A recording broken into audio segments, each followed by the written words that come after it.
Hi WordNerds, I'm Kim Alexander, and first I want to thank Kelly for inviting me to come over and chat. And today we're going to talk about the different places you go inside your head depending on what you're writing.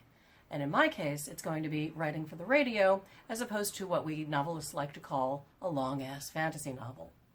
4 years ago, or thereabouts, my broadcasting career ended and I decided it was time to write my own book. Now, my entire background is in broadcasting, so most of what I wrote was pared down to the bones, so it could fit between commercials or as you go into a song. Later, I wrote commercials and a lot of essays, and I did hundreds of interviews with authors, but still, everything had to be really, really concise. The greatest fear for a broadcaster is that your audience's attention is going to slip away. The second greatest fear is that your record's going to run out and you won't be able to find the next one, and if you've never had that nightmare, you've never worked at a radio station. Anyway, two things happened at once. I was free from having to cut everything down, and I had no experience in writing anything that wasn't in 90-word bursts. That's how many words are in 1 minute, and a 1-minute commercial is 90 words. Now you know. So naturally, I decided it would be a great idea to write as my very first book, epic fantasy. Something that relies on pages and pages and thousands of words of world building and exposition. And I was not equipped, and Kelly can tell you because she saw it. My entire book was dialogue. I handed an early draft to my brother, and he informed me that what I've actually written was a screenplay.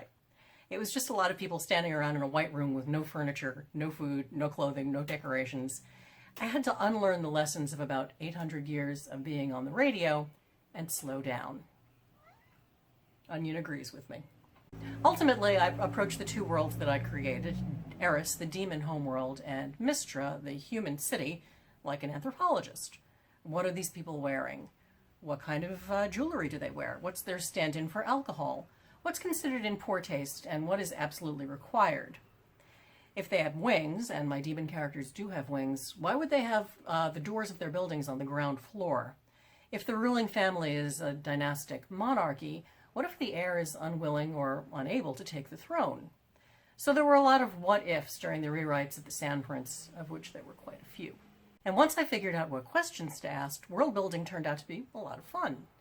It's not homework. It doesn't take you away from the deep and secret inner lives of your characters. It informs them. It makes them more complex and more interesting to write about, and hopefully to read about. And if you think I did everything to my characters that I just talked about and more, I really did. I can still whip out a 2 or 3 minute essay if I have to, and in fact I think that's exactly what this is. But the luxury of taking my time is something I really hate to give up. Thank you, Onion.